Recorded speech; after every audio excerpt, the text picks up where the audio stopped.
Pasugod ang mga magulang ng kumalat sa social media na mayroon daw na naksakat na maril sa isang eskwelahan dyan po sa Quezon City.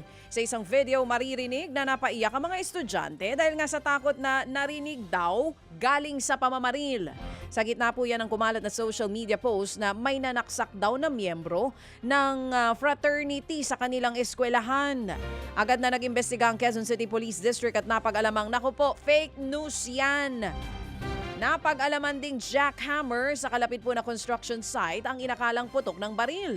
Iniimbestigahan na po ng mga pulis kung sino ang nagpasimula ng pagpapakalat ng maling impormasyon. Nalunod naman pong isang batang lalaki sa Mandaluyong matapos pong maligo sa Ilog, Pasig. Wala nang buhay ang biktima nang maiahon po ng ilang residente. Sinubukan pa ng rescuers na i-revive ang bata hanggang sa madala nga po ito sa ospital. Pero huli na ang lahat. Ayon sa barangay, galing eskwelahan ng bata kasama po ang mga kaibigan bago po nangyaring insidente. Nagkataon namang maulan ng mga oras na iyon kaya naengganyo ang mga ito na maligo sa ilog. Tinangay naman po ng isang lalaki ang higit 100,000 pisong halaga ng mga piyesa at tools sa isang auto repair shop dyan po sa Quezon City.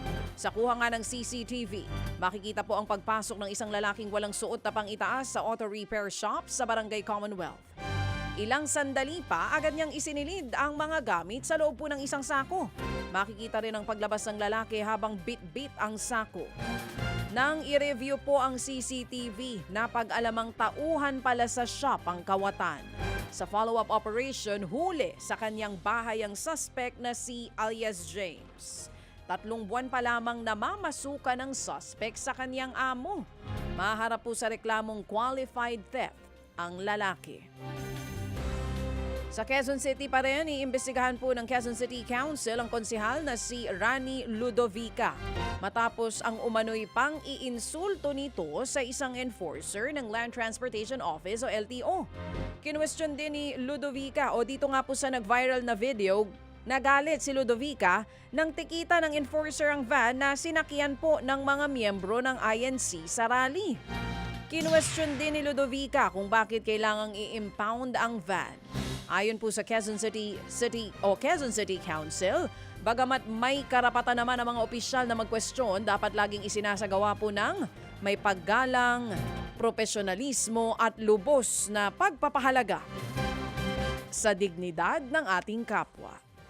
Mga kapatid, patuloy po kayong tumutok sa 105.9 True FM para sa totoong balita, impormasyon, music and entertainment. Mag-subscribe sa aming YouTube channel at podcast at sundan nyo kami sa Facebook, Instagram, X at TikTok sa True Network PH. Bisitahin din po ang aming official website, truefm.ph. At panoorin din kami sa True TV Signal, Channel 19. Kami po ang 105.9 True FM. Laging true sa'yo, kapatid.